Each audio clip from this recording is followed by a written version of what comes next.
Olá pessoal, hoje a gente vai falar um pouquinho sobre objetivos do ensino de arte. Bora junto?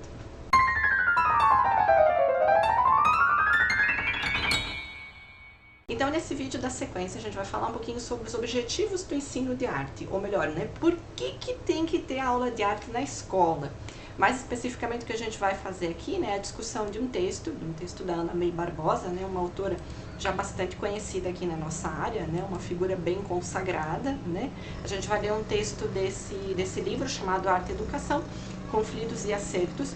Mais especificamente a gente vai ler o capítulo chamado Debate Conceitual, Metodológico, o trechinho dele em que ela discute categorias funcionais, essencialismo e contextualismo. Nesse texto, a Ana May Barbosa vai estar explicando para a gente, basicamente, né, como a gente já vinha falando, né, por que é importante ter aula de arte na escola. E o que a Ana May vai dizer nesse texto, assim, em linhas gerais, é que existem basicamente duas formas de a gente responder essa pergunta, né. Uma delas é essa que a gente chama aqui, né, que a gente vai dizer que é a categoria funcional do essencialismo, ou seja, uma das formas de você responder essa pergunta é adotando uma postura essencialista, e a outra forma é você adotar uma postura contextualista. Então é isso que o título desse texto está dizendo pra gente, né? Quando ele fala em essencialismo e contextualismo, ele está falando sobre duas formas de você responder esse grande problema do por que tem que ter aula de arte na escola, qual é o objetivo do ensino de arte na escola, né? Por que as crianças têm que aprender isso, por que os professores têm que ensinar arte, né? Por que a gente deveria de ter que aprender arte quando a gente vai para a escola, né? Então é basicamente isso que a gente vai discutir. O texto é super rápido, super papum, é uma leitura mais leve, eu acredito, né? Mas vamos discutir alguns trechinhos específicos dela. Eu queria começar com vocês abordando uma passagem que está no final da página 53, que já vai estar entrando logo nessa primeira categoria de respostas, né, nessa primeira forma de responder o nosso problema, que é a forma contextualista, né? Esse texto ali, então, do final da página, diz assim pra gente: duas categorias de justificativas para o ensino de arte têm determinado a sua função educacional, né? Então, aquilo que eu estava falando para vocês, né? Basicamente, a gente pode entender a função educacional da arte, né? Qual que é a função da arte na escola, por que tem que ter aula de arte na escola. Basicamente, a gente pode entender isso usando esses dois posicionamentos, né? O essencialismo e o contextualismo.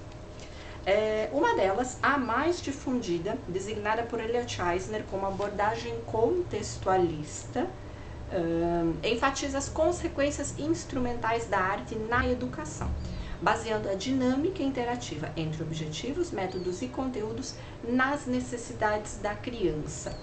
Trocando em miúdos, o que é essa corrente contextualista? Contextualismo é certamente a categoria de justificativa mais difundida que a gente vê na escola, né? Se você perguntar para a maioria dos professores, ou até mesmo para os estudantes, por que eles precisam ter aula de arte na escola, por que eles precisam, no caso dos professores, né, dar aula de artes para as crianças, eles vão te dizer justificativas que vão no encontro dessas questões contextualistas. Mas mais especificamente o que é o contextualismo, né? Isso daqui que o texto está dizendo. Ele enfatiza as consequências instrumentais da arte na educação, ou seja, a arte é entendida como uma ferramenta. Ela é um meio para você chegar em alguma coisa, né? Por exemplo, essa ideia certamente não é nova, vocês já conseguem entender o que eu estou querendo dizer com ela, né? Porque, por exemplo, quando a gente estava falando sobre a história do ensino da arte, a gente viu que os jesuítas, né, usavam a arte como uma ferramenta, né? Como uma ferramenta para quê? Não para que as pessoas aprendessem arte, mas para que as pessoas aprendessem outras coisas para além da arte, né? Mais especificamente, a arte era usada como uma ferramenta de catequização, né? De conversão dos indígenas à fé católica, né? E hoje em dia a gente continua vendo muito isso na escola, né? Por que tem aula de arte na escola? A gente já viu aí, né?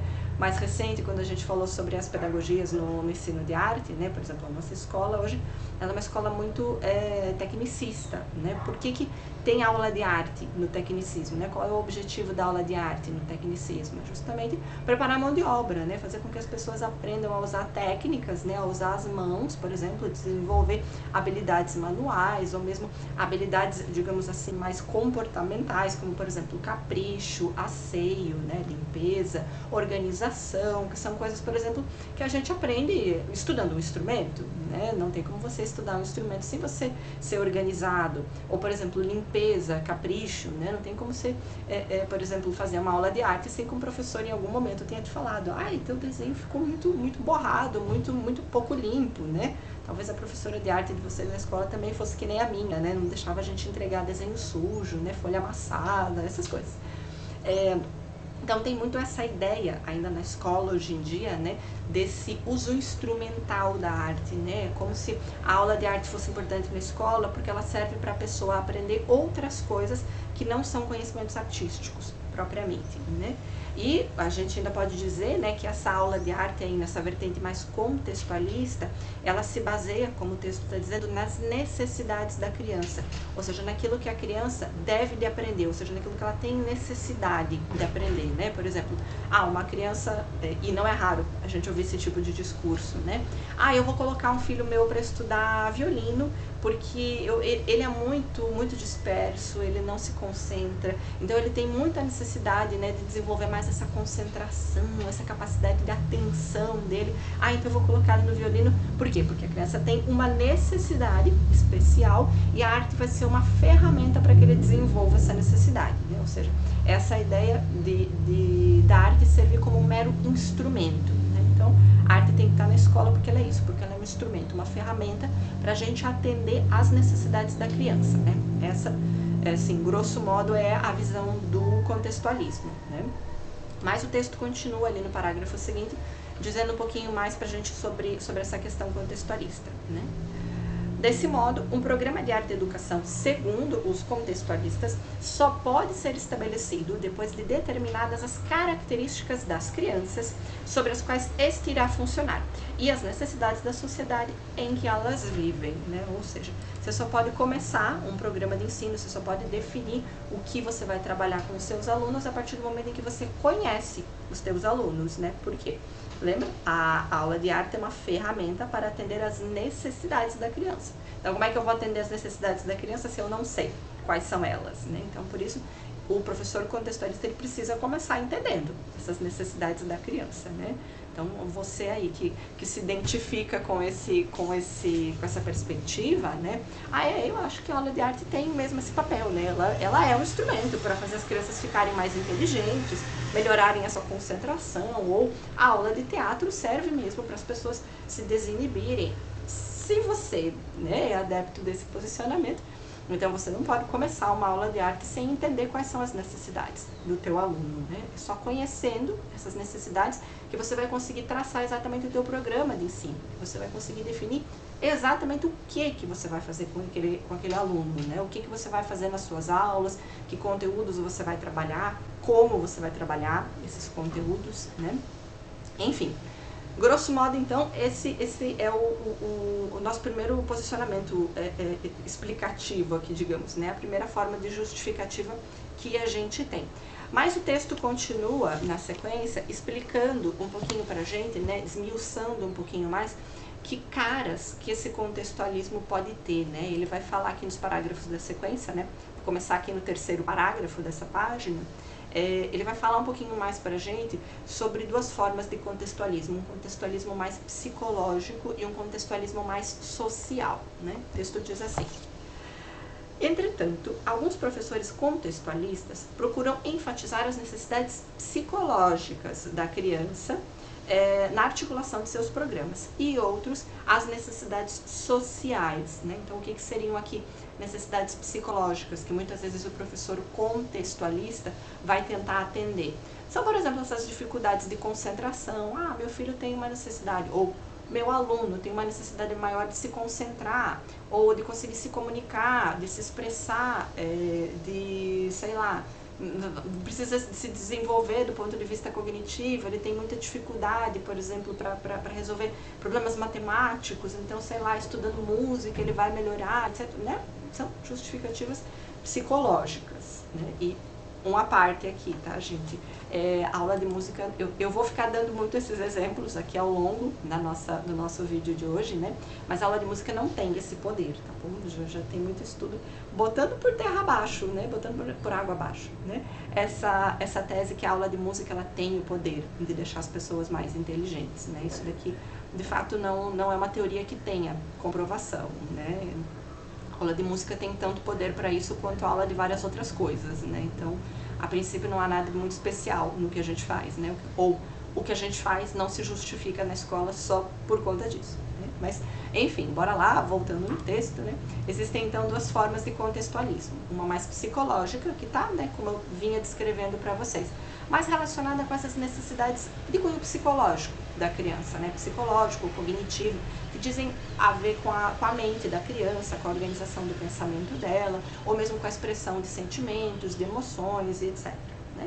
E existe também, como o texto está colocando, uma outra vertente mais social, né, que estaria aqui interessada em entender, por exemplo, as necessidades das crianças de se inserirem dentro de um grupo social, né, porque a gente sabe que existem muitas pessoas aí à margem da nossa sociedade, né, pessoas, a gente usa inclusive esse termo, né, marginalizados, ou seja, aquelas pessoas que não acessam a cultura geral do seu país, que não têm acesso aos bens comuns da sociedade, né.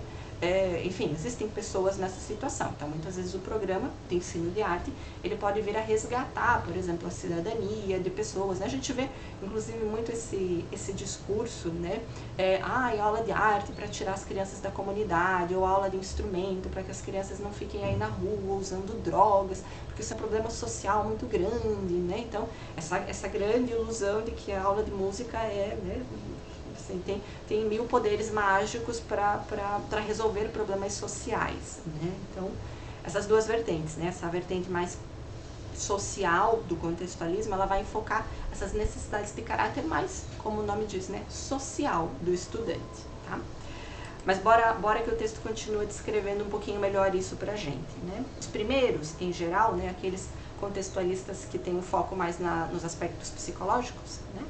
Os primeiros, em geral, estão centrados no desenvolvimento dos processos mentais, né, nos processos de pensamento, envolvidos na criatividade, na percepção, na catarse, na autorrealização, na estruturação mental dos símbolos, nos mecanismos internos do jogo simbólico. Então, é tudo isso que eu vinha falando para vocês, basicamente, né? Que os contextualistas psicológicos estão mais interessados, né, naquelas necessidades mentais, psicológicas da criança, né? Já aqueles mais engajados na reflexão social irão procurar desenvolver um processo de exploração das relações sociais e modelos alternativos de comportamento social, né? Isso que eu estava descrevendo para vocês, né? Como, por exemplo, o programa Jovem Cidadão aí, né? Que buscava lá tirar as crianças das ruas, ensinando instrumento, né? A gente tem ideias como essas aí muito comuns, né? Não é uma exclusividade, obviamente, aqui do contexto brasileiro, do contexto amazonense, né? Projetos com esse caráter existem pelo Brasil afora, pelo mundo afora, América Latina afora, né? Provavelmente vocês já ouviram falar, por exemplo, do El Sistema, né? Das orquestras venezuelanas, das orquestras de jovens também, que tem exatamente a mesma proposta. Tirar as crianças da rua, tirar as crianças da criminalidade e trazerem ela para dentro desse mundo aí da música erudita, né? Super criticável, né? Tem muita gente criticando, dizendo que na verdade, né, não é bem assim, que essas orquestras não têm um poder tão grande assim de fazer isso, que essas orquestras muitas vezes perpetuam as exclusões sociais que existem, porque os alunos que conseguem as melhores posições, os alunos que conseguem melhor desempenho, no fim das contas, são aqueles que têm mais condições, né, socioeconômicas. São aqueles que, por exemplo, conseguem ter condições de sair de casa para ir até o ensaio da orquestra, ou que conseguem, muitas vezes, ter, por exemplo, condições de se transportar até, né, de pagar os meios de transporte para chegar no ensaio da orquestra, ou então de, sei lá, conseguir dar manutenção do seu próprio instrumento e por aí vai, né? A gente sabe que estudar música é uma coisa que não é para todo mundo, no sentido de ser custoso, né? Não é todo mundo que tem condições de comprar um instrumento musical, não é todo mundo que tem condições de comprar um bom instrumento musical, que é uma coisa que muitas vezes faz grande diferença, né? Então, nesse sentido, a gente sabe que é muito excludente, né? A aula de música, ela acaba perpetuando muitas exclusões sociais, né? Ao invés de resolver essas exclusões. Mas ok, os contextualistas acreditam que é possível, né? A aula de arte resolver esses problemas psicológicos, esses problemas sociais das crianças, né? Aí, só terminando o texto ali, né? Ele diz: Dentro dessa última concepção, o programa de ensino de arte só pode ser estabelecido, então, depois de ser conhecido que tipo de necessidade a comunidade tem e que problemas a sociedade, no sentido lato do termo, está enfrentando, né? Então, aquilo que a gente já vinha falando, não tem como um professor se dizer contextualista se ele entra na sala de aula ele próprio definindo o que é bom ou ruim para o aluno, né? Primeiro ele tem que conhecer esse aluno, né? Então ele precisa identificar quais são as necessidades dele para agir sobre essas necessidades, né? Bora lá, acho que já deu para ter aqui mais ou menos uma ideia, né, do que é o contextualismo, dessas diferentes caras, né, desses diferentes jeitos que essa primeira abordagem pode ter. Ela parece muito interessante, né, parece muito promissora, mas a gente já meio que veio falando, né, que ela tem as suas ilusões também, né, ela não tem tanto poder assim quanto a gente gostaria, né, que ela tivesse, ou melhor, a arte, né, não tem um poder tão sobrenatural assim quanto a gente gostaria que ela tivesse, né, mas, né, a gente pode então, em resumo, vir dizendo até essa altura do campeonato que a gente também pode fazer críticas, então, a essa abordagem contextualista, né, e é um pouquinho isso que a gente vai ver ali no finalzinho da página 55, né, esse último amarelinho que vocês estão vendo aí no vídeo. Vamos dar uma lida nesse parágrafo, porque ele vai estar trazendo um pouquinho dos perigos que essa abordagem contextualista tem. O texto diz assim: como a determinação das necessidades ambientais, comunitárias ou sociais é afetada pela ideologia e pelos valores cultivados pelo investigador, o grande perigo da tendência contextualista social é a possibilidade de, em algum caso, vir a submeter o sistema de ensino de arte a objetivos espúrios, né? Ou seja, o que a Ana May está querendo dizer aqui? Não tem como eu me dizer contextualista, ou seja, não tem como eu me dizer um professor interessado em atender às necessidades específicas da criança, em usar a arte como um instrumento para trabalhar essas necessidades específicas, né?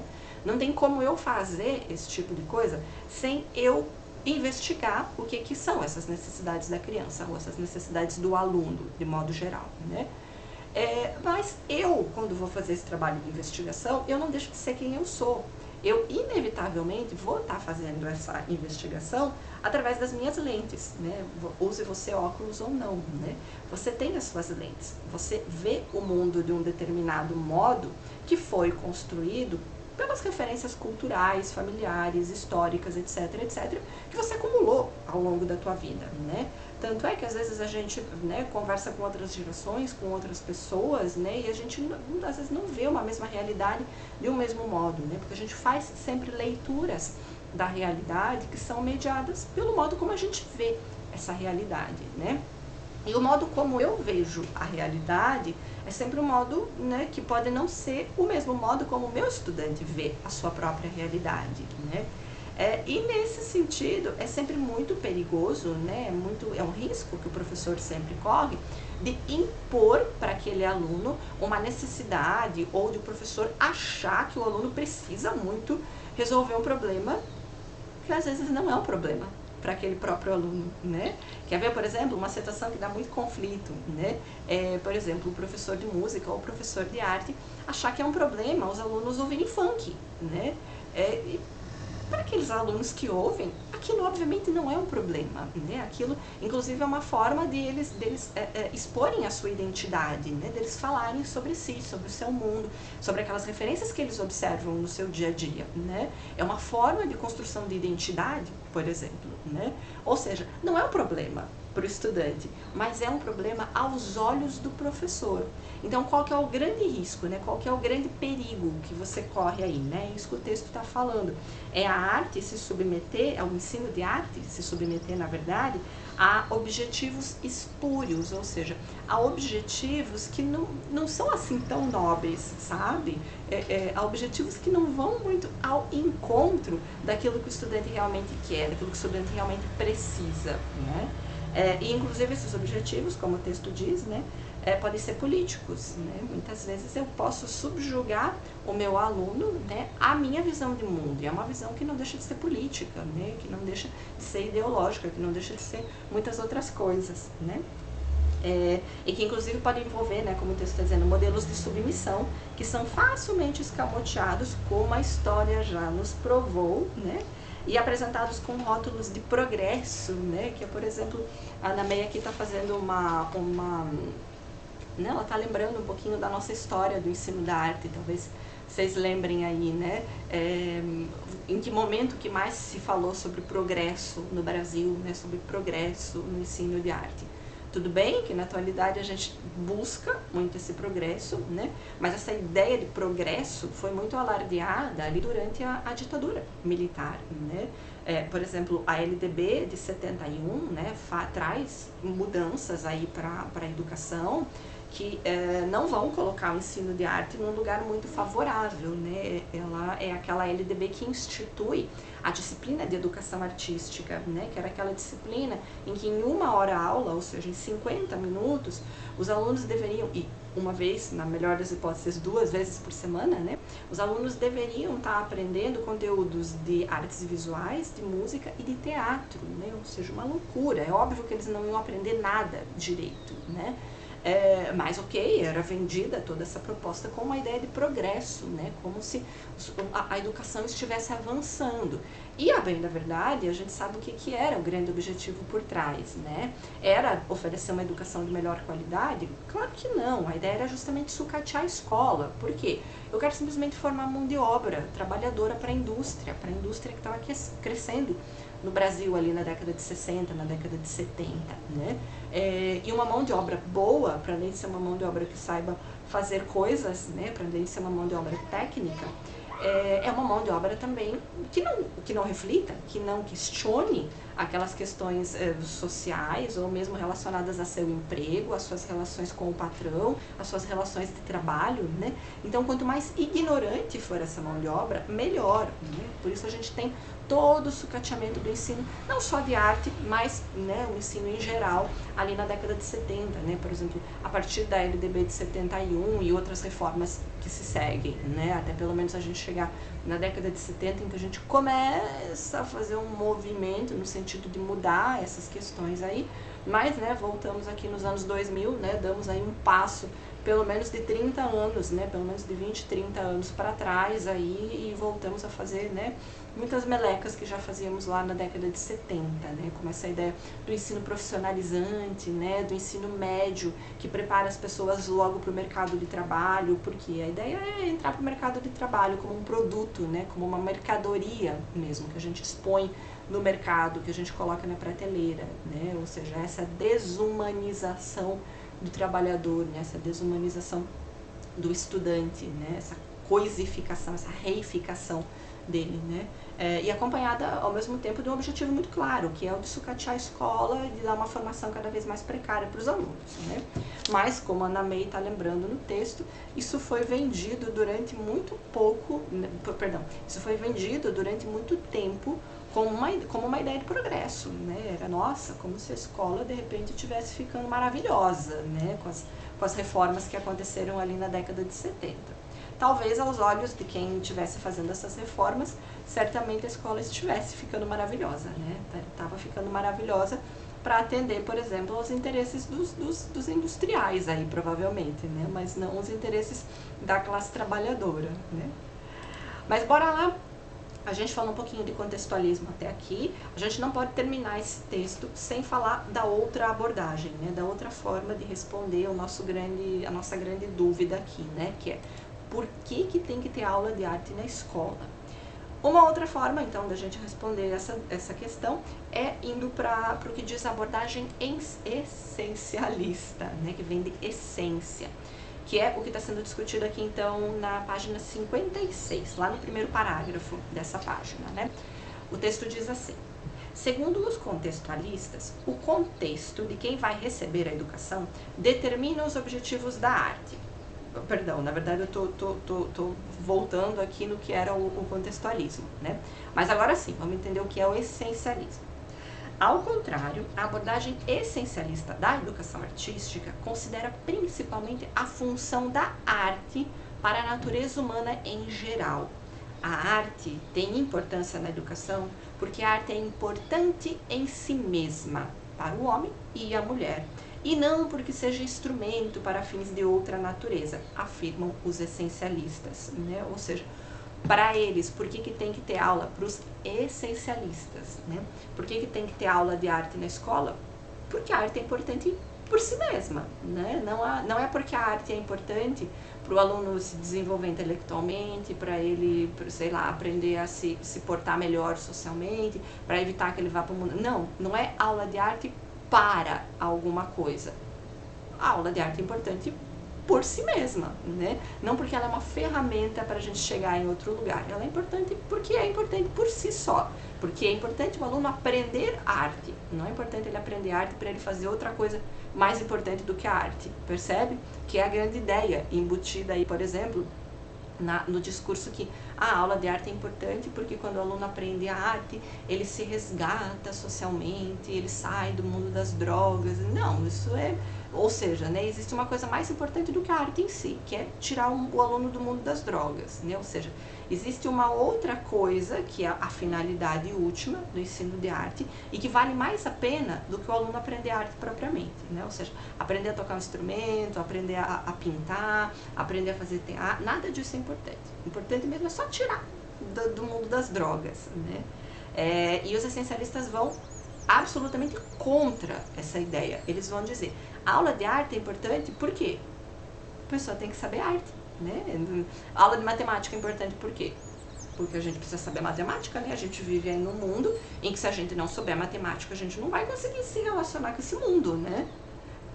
A arte é a mesma coisa, né? Se a gente não sabe arte, a gente consegue se relacionar, por exemplo, com aquelas coisas que a gente poderia estar se relacionando dentro do museu, ou com aquelas coisas que acontecem, por exemplo, lá dentro do Teatro Amazonas, né? Vocês bem sabem, as pessoas que não sabem sobre arte não acessam esses espaços culturais, né? As pessoas que não sabem sobre arte estão aí vivendo à margem dessas produções culturais, né? Ou seja, elas estão vivendo à margem da sua própria sociedade, né? São pessoas que não estão de fato inseridas dentro da sua sociedade, não são de fato cidadãos participantes do seu meio social, né?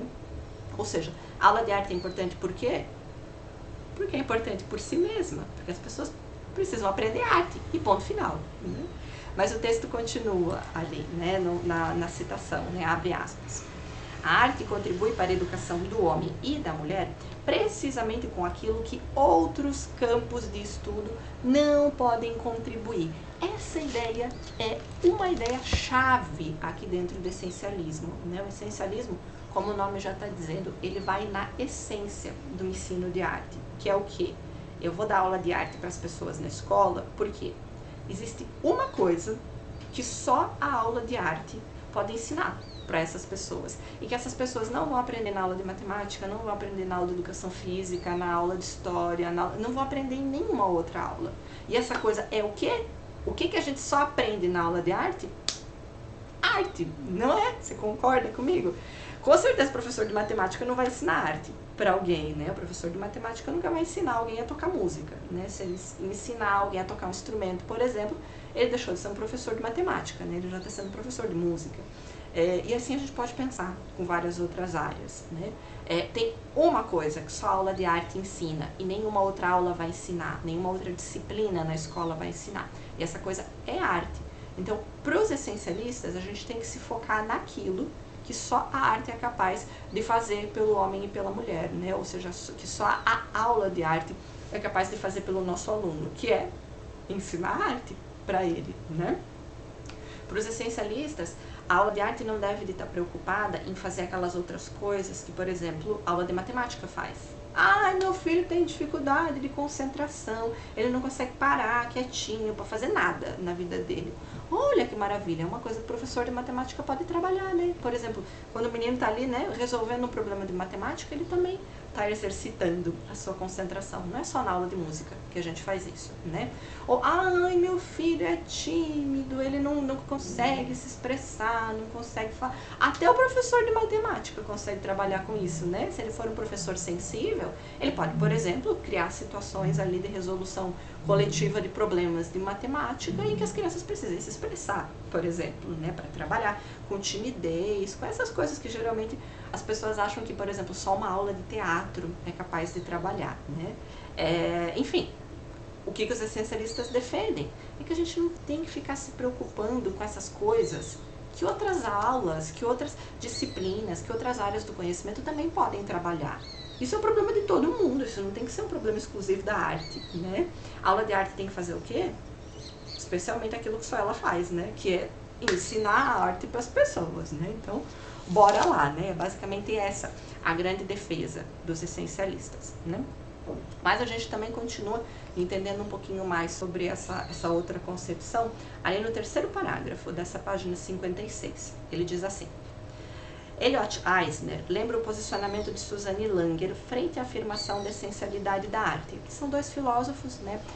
Um mais voltado para o campo do ensino da arte, né? O Elliot Eisner, e a Suzanne Langer, que é uma filósofa mesmo, né? Os dois aqui vão falar sobre essa questão, né? Os dois têm um posicionamento que é muito essencialista, né? Para ela, né, para a Suzanne Langer, o homem ou a mulher tem dois sistemas de conhecimento: o discursivo e o presentacional. Então a gente tem duas formas de conhecer o mundo. Uma que a Suzanne Langer chama de discursivo, né, ou de sistema discursivo, ou forma discursiva, né, e a outra é a apresentacional, que representam duas formas de captação da realidade que se complementam para uma compreensão integral do mundo. Então, a visão da Suzanne Langer, né, para a gente entender esse mundão de meu Deus que vive aí fora da sala de aula, né, para a gente entender a realidade que nos cerca, a gente precisa de dois tipos de conhecimento. A gente precisa do que ela chama aqui, né, desse conhecimento discursivo e também do conhecimento presentacional. Já vamos entender o que são eles dois, né? O texto continua explicando ali pra gente. O modo discursivo, né, aquele primeiro, então o modo discursivo de pensar corresponde ao uso dos processos lógicos, dos métodos científicos e aos campos verbal e escrito da linguagem, né? Ou seja, o modo discursivo é aquele modo mais enfatizado pela escola, né? Basicamente o que a escola faz, né, ou se objetiva a fazer, basicamente, é preparar o aluno para entender o mundo, para se inserir no mundo e etc, etc, né? E como é que a escola faz isso? Ela prepara esse aluno para entender o mundo de um ponto de vista científico, basicamente, né? Que é, por exemplo, o que a gente aprende quando a gente vai para uma aula de ciências, ou para uma aula de biologia, para uma aula de química, para uma aula de física, né? São todas ciências que vão tentar explicar o mundo, né? Como é que o mundo se organiza. Mas elas não são as únicas ciências que a gente estuda na escola, né? A gente estuda, por exemplo, ciências exatas, como a matemática. Também é ciência, né? É um modo regido pela lógica científica, né? De comprovação, de replicação de um conhecimento, né? Um conhecimento científico, ele é científico se ele for encontrado aqui no Brasil e for encontrado exatamente do mesmo modo, se as coisas funcionarem exatamente do mesmo modo, sei lá, no Japão, né? 2 mais 2 vão ser 4 aqui e no Japão e na Lua e em qualquer lugar onde existir um ser humano, somando 2 mais 2, né? Vai dar 4. Isso é conhecimento científico, né? Esse conhecimento que ele é passível de ser testado, de ser replicado, né? Ele é um conhecimento que ele pode acontecer em mais de um espaço, né? Não sei se eu me fiz entender. E é basicamente isso que a gente aprende aí, né, em todas as disciplinas escolares, né? História, geografia são ciências, português, né, não entra na ciência propriamente, mas entra nesse modo discursivo ainda, né, que está relacionado à linguagem verbal que a Suzanne Langer fala, né? Ou seja, nossa escola, ela dá muito valor para os modos discursivos de compreender o mundo, que ok, são modos super válidos, são modos que de fato a gente precisa desenvolver, só que eles não dão conta de explicar absolutamente tudo no mundo, né? Não existe nenhuma ciência que dê conta de explicar, por exemplo, aquilo que só a gente sabe que a gente sente, por exemplo, quando ouve uma música muito bonita e se emociona com aquilo, né? Ou quando então, sei lá, olha para um quadro, né? Eu lembro de um quadro que eu vi, né? Fundo branco, certa vez, né? Uma obra do Paul Klee. Fundo branco, 3 manchas vermelhas, perdão, fundo azul, 3 manchas vermelhas em cima daquilo. Gente, é um dos quadros mais lindos que eu já vi na minha vida, né? Como é que você explica por que você gosta disso? E às vezes só eu gosto e ninguém mais gosta, né? Como é que você explica a beleza das coisas, né? Não tem ciência que explique por que as pessoas gostam ou não gostam de certas coisas. A psicologia até tenta explicar um pouco isso, mas ela nunca consegue chegar numa resposta muito definitiva, né? Por quê? Existem certos problemas no mundo que a gente não capta de forma lógica. Existem certas coisas na realidade que a gente não compreende usando só o raciocínio lógico, que a gente não compreende só usando esses processos científicos de compreensão e de estudo da realidade. E daí entra o segundo modo de compreensão do mundo, né? A segunda forma de conhecimento que a Suzanne Langer define, né? Que é, estou ali no final do 3º parágrafo, né? O modo presentacional, que corresponde então à arte, né? Ou seja, existem muitas coisas que a gente só vai conseguir apreender do mundo de forma sensível, né? Existem certas coisas que a gente não consegue justificar, a gente não consegue provar em termos científicos. Existem certas coisas, inclusive, que a gente não consegue descrever em termos discursivos, né? Por que eu gosto de um quadro, por que eu gosto de uma música?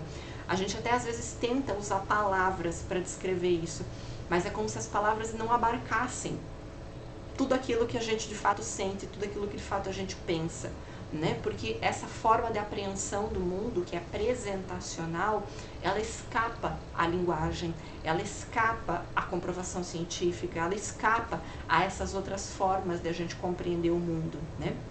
E o que a Suzanne Langer defende é que não dá para a gente se dizer conhecedor do mundo, não dá para a gente se dizer uma pessoa de fato escolarizada, uma pessoa que de fato está pronta aí para olhar para esse mundão de meu Deus e entender as coisas desse mundão de meu Deus aí, né? Não dá pra gente se dizer conhecedor do mundo se a gente não domina essas duas formas de conhecimento. Conhecimento discursivo, mais relacionado à ciência e ao discurso em si, e o conhecimento presentacional, que está mais relacionado à arte, à apreciação estética, a essa forma de conhecer o mundo que não é expressável em palavras, né? Que não é observável como um fenômeno científico, né? Pode ser observado e descrito de forma muito objetiva, né? E para Suzanne Langer não tem como a gente sair da escola, ou melhor, não deveria ter como a gente sair da escola sem, né, se dizer possuidor dessas duas formas de conhecer o mundo. E a gente bem sabe que a gente sai da escola, né, só sendo capaz de usar a primeira forma de conhecimento, né, que é o conhecimento discursivo do mundo, né? A escola ensina muito pouco pra gente sobre como usar esse conhecimento presentacional, mais relacionado à arte, né, mais relacionado a uma percepção subjetiva do mundo, né? E o texto continua ainda mais um pouquinho ali, né, naquele penúltimo parágrafo da página 56, né? Se não desenvolvermos o sistema de pensar não discursivo ou artístico da criança, ela não estará apta a um conhecimento totalizador de si e dos outros, né? Ou seja, uma criança que sai da escola sem vivenciar esses processos, essa percepção subjetiva da realidade, essa percepção que não é, sem saber entender essas coisas que ela própria observa, por exemplo, quando vê um lindo pôr do sol e se emociona com aquilo, né? Se emociona não no sentido de sair lágrima do olho, né? Mas, enfim, acha belo aquilo que vê, né? Uma criança que não foi educada, né, para entender esse modo presentacional de conhecimento, ela vai sair da escola sem se conhecer, sem conseguir entender as coisas que ela própria observa no mundo, sem conseguir entender aquelas coisas que os outros produziram em volta dela, né? Por exemplo, aquelas coisas que os artistas que a antecederam já fizeram, né, ou estão fazendo ainda nos dias de hoje. E o texto continua, né? Portanto, a própria existência do universo artístico do homem e da mulher torna necessária a integração da arte na educação. E a própria natureza da arte, investigada e explicitada pela estética, teoria da arte e filosofia da arte, fornece os dados necessários para a operacionalização do seu ensino, né? Então, o que a Ana May está dizendo aqui no texto pra gente, é que não dá para sair da escola sem você conhecer arte, né? Alguém que sai da escola sem isso é alguém que saiu da escola sem se conhecer. Ou seja, não dá para a gente dizer que a função da arte na escola não pode ser a de trabalhar o conhecimento artístico. Por quê? Porque a gente vive num mundo que faz arte, né? A gente vive cercado por um universo artístico, né? Então, é fundamental que as pessoas na escola aprendam a entender esse mundo artístico, né? Aprendam a apreciar, aprendam a criticar, né? Se for o caso, enfim, aprendam a se relacionar com arte, né? De modo consciente, né? E não desse modo doidão como a gente geralmente se relaciona, né? Esse modo irrefletido como a maioria das pessoas se relaciona e consome arte muitas vezes, né? Tem mais um trechinho que eu quero ler só pra gente finalizar esse texto nosso, que está aqui na página seguinte do livro de vocês, né? Na verdade do texto de vocês, né? Na penúltima página, página 58, a gente ainda vai terminar de discutir um pouquinho sobre essencialismo, mas esmiuçando um pouquinho os tipos de objetivo que ele não quer para si, né? Vamos só enfatizar um pouco isso, que acho que isso é uma passagem importante do texto, né? Até para a gente conseguir diferenciar esses dois posicionamentos, né? Então, olha, ó, tô na página 58, eu vou pegar naquele primeiro parágrafo, a sexta linha, de baixo para cima, né? Essa que tá pintada de amarelinho aí para vocês, né? Ela diz assim: embora nem todos os essencialistas sejam tão radicais quanto Bell, de um modo geral, e é o que interessa pra gente, né? O que é o essencialismo? De um modo geral, a tendência dos educadores hoje, né, dos arte-educadores hoje, é negar ao ensino de arte objetivos comuns a outras áreas de formação e informação na escola, como, por exemplo, o desenvolvimento da criatividade, né? Isso é um clichê, né? Não sejam vocês as pessoas que vão reproduzir esse clichê, mas é muito comum a gente ver isso, né? Por que tem que ter aula de arte na escola? É porque as crianças vão se tornar mais criativas, né? E você pergunta para a pessoa o que é criatividade e a pessoa não sabe nem te definir o que é criatividade, né? Mas tá, se você é essa pessoa, eu vou te dar uma mão aí, tá? Criatividade, ok, é uma coisa que a gente pode trabalhar na aula de arte, mas não só, né? Criatividade é o quê? É a gente encontrar soluções para problemas novos, às vezes, mas para problemas antigos, muitas vezes, né? Mas encontrar uma solução inovadora, uma solução que ninguém pensou, por exemplo, né? Encontrar o que a gente chama de uma solução divergente. Às vezes não é nenhuma solução inovadora, talvez outras pessoas já tenham pensado, já tenham feito isso, né? Mas é encontrar aquela solução menos convencional, né? Aquela solução assim menos, isso daí todo mundo faz, sabe como? A pessoa criativa é, por exemplo, aquela que resolve, né, ou que faz coisas básicas do dia a dia, né? Por exemplo, a gente gosta de falar muito isso com criança, né? Tal dia eu estava conversando com uma criança, a criança me veio com uma fala muito criativa, né? Me deu uma resposta para uma pergunta muito criativa, né? Muito criativa por quê? Porque não era o modo convencional de responder aquela pergunta, né? Porque ela está respondendo de um modo que não é o modo como geralmente as pessoas respondem. Então, criatividade é isso, né? É quando você dá uma resposta que é pouco convencional para uma pergunta, para um problema, para uma situação de vida, enfim, né? E criatividade é uma coisa que todo mundo acha, não, isso é papel da aula de arte, desenvolver criatividade, né? Mas, não, aula de matemática pode desenvolver criatividade no aluno, né? Porque a gente não precisa contar só 2 mais 2 assim, né? A gente pode contar 2 mais 2 assim, né? A gente pode, enfim, fazer coisas que podem parecer muito racionais também de forma criativa, né? Ou seja, a aula de qualquer disciplina na escola pode trabalhar com criatividade. Qualquer disciplina na escola pode colaborar, como a gente já estava falando, né? Para o desenvolvimento da inteligência, da concentração, da socialização, para tirar as crianças do mundo das drogas, né? Ninguém propõe, por exemplo, aula de reforço de matemática no contraturno, mas cumpre o mesmo papel que a aula de música, né? Por quê? Porque o menino vai estar lá no contraturno na escola. Ele não vai estar lá fumando droga fora da escola. Dá na mesma, né? E por que esse tipo de coisa, né? Por que esse uso instrumental da arte só é feito com a gente, né? Da área de arte, né? Por que ninguém se atreve a fazer uma coisa dessa com o professor de matemática, né? Porque o professor de matemática ia rodar a baiana, né? Tipo, peraí, né? O meu trabalho é importante, ele não é uma mera ferramenta para a gente chegar em um objetivo extra matemático, né? Peraí, eu não sou uma mera ferramenta para entreter os alunos e tirar eles lá do mundo das drogas, né? Para manter eles entretidos aqui na escola no contraturno, para eles não ficarem fora da escola aprontando, né? O professor de matemática é a roda baiana, né? E a gente, né, muito docilmente adota esse tipo de posicionamento pra gente mesmo, né? Então vocês aí, pelo amor de Deus, não sejam essa pessoa, tá bom? Que assume o papel e beleza, maravilha, né? Eu ser usado aqui como mera ferramenta para os meus alunos desenvolverem várias outras coisas e nada, por exemplo, aí de conhecimento musical, né? Mas o texto continua, né? Terminando ali. Onde é que eu tava? Vamos começar tudo de novo, né? De modo geral, a tendência dos arte-educadores hoje é negar ao ensino de arte objetivos comuns a outras áreas de formação e informação na escola, como, por exemplo, o desenvolvimento da criatividade, fazendo o quê? Fazendo o quê? Reagindo negativamente à ideia de arte educativa, né? Ou de educação pela arte, né? A arte educativa tem esse caráter, né? De que a arte é uma ferramenta educativa, né? A arte é uma forma de promover a educação global. Quando a gente fala em educação global, é que a gente está falando assim, de tentar resolver todos os problemas de educação do aluno, né? Desde dos psicológicos até os sociais e etc, né? Como se a aula de arte, e quando eu falo em aula de arte aqui, eu estou falando da aula de arte como um todo, tá? Aula de música, aula de teatro, aula de pintura, aula do que você quiser, né?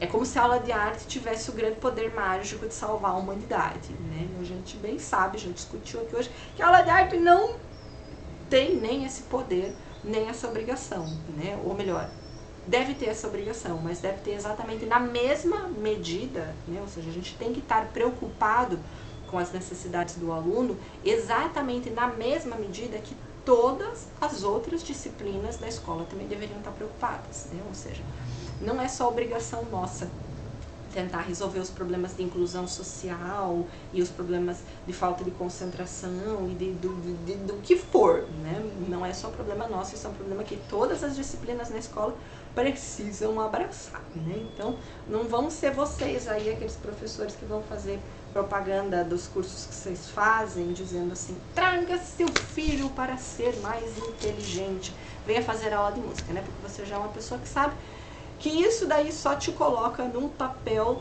meramente instrumental, né? Você, professor, não estará sendo valorizado pelos conhecimentos que só você possui, né? Porque esse negócio de deixar o menino mais concentrado, mais desinibido, qualquer um faz, não precisa estudar 4, 6 ou 20 anos de faculdade de música, que nem vocês estudam aí, né? Não precisa fazer formação em música para isso, tá bom? Qualquer um aí, qualquer professor devia estar capacitado para fazer isso. Mas bora lá, chega de papo, vamos responder nossas questões norteadoras de leitura para fazer uma síntese zona da nossa discussão aqui? Bora pegar elas. Então, a primeira perguntinha nossa tá ali, né, na tela. Qual que é a importância do ensino de arte para os... Aí a gente pensa nas duas correntes, né? Qual que é a importância para os contextualistas e qual que é a importância para os essencialistas, né? Como a gente viu, são duas formas da gente responder essa pergunta, né? Por que é importante ter aula de arte, né? Por que as pessoas têm que estudar arte na escola? E os contextualistas vão dizer, né, que é porque a arte tem consequências instrumentais, né? Ou seja, a arte é um instrumento para a gente atender às necessidades da criança, né? E nesse sentido, né, a gente viu que essas necessidades podem ser tanto psicológicas quanto sociais, né? Ou seja, a aula de arte é uma ferramenta, é um meio, é uma forma de a gente atender basicamente dois tipos de necessidades do nosso aluno. As necessidades mais psicológicas, né, mais relacionadas ao pensamento, a questões às vezes afetivas, emocionais, ou então atender aquelas necessidades sociais, né, por exemplo, relacionadas a questões como inclusão, resgate de situações de marginalização e etc, etc. Né? E para os essencialistas, por que é importante ter aula de arte, né? É porque tem uma coisa que teu aluno só vai aprender na aula de arte, que é a arte, exatamente, né? Então, a aula de arte é importante porque a arte é importante por si mesma, né? Porque o conhecimento em arte, ele só pode ser obtido por meio do ensino de arte, né? O professor de matemática não vai ensinar arte para ninguém, né? Ou seja, a arte é importante não porque ela é uma ferramenta, não porque ela é um meio para o aluno aprender outras coisas. A aula de arte é importante simplesmente porque ela vai ensinar arte. pro aluno, né? O aluno vive num mundo aí que faz arte, então o aluno precisa conhecer arte, né? Como ele precisa conhecer matemática, história, geografia, né? Tudo isso ajuda ele a entender esse mundão aí no qual ele está inserido, né? Então a gente tem que ter aula de arte para que o aluno aprenda arte, né? Bora lá para a segunda pergunta nossa, né? A segunda já está aparecendo na tela para vocês aí, quais são os problemas ou os perigos da abordagem? A gente pode pensar nas duas também, da abordagem contextualista e na abordagem essencialista. Os perigos da abordagem contextualista estão lá no texto, eles estão bem claros pra gente, mas os perigos da abordagem essencialista, a gente vai construir eles aqui por um processo de inferência, tá bom? Mas vem cá, vamos por partes, né? Quais são os perigos da abordagem contextualista, né? Contextualismo, muito legal, atender as necessidades da criança, uso da arte como ferramenta, como instrumento para a gente atender essas necessidades, muito bacana, muito joia. Mas qual que é o perigo disso, né? Qual que é o problema aí que pode acontecer? Como a gente viu, né? Para eu atender as necessidades do aluno, eu preciso, professor, dizer quais são essas necessidades. Eu acho que é necessidade X, necessidade Y, né? Mas nesse processo de eu identificar as necessidades do outro, pode ser que na verdade eu esteja fazendo uma imposição de valores meus para esse outro, né? Pode ser que eu esteja impondo aquilo que eu achei que é uma necessidade dele e que na verdade nem é uma necessidade do próprio aluno, né? Então, o perigo é sempre eu, professor, estar fazendo uma leitura deturpada do que seriam essas necessidades do meu aluno, né? E na abordagem essencialista, né? Qual que é o perigo dela, né? Então, a gente pode ir aqui por inferência, né? O que é a parte muito boa da abordagem contextualista? É que ela atende às necessidades do aluno, né? Qual que é o perigo? É que eu posso identificar essas necessidades de modo equivocado, né? E no caso da abordagem essencialista, né? Qual que é o perigo? É ela deixar de fazer aquele negócio que o contextualismo faz super bem, né? Ou seja, é o professor deixar de observar essas necessidades do aluno, né? Ou seja, é o professor não levar em consideração esse sujeito que aprende, né?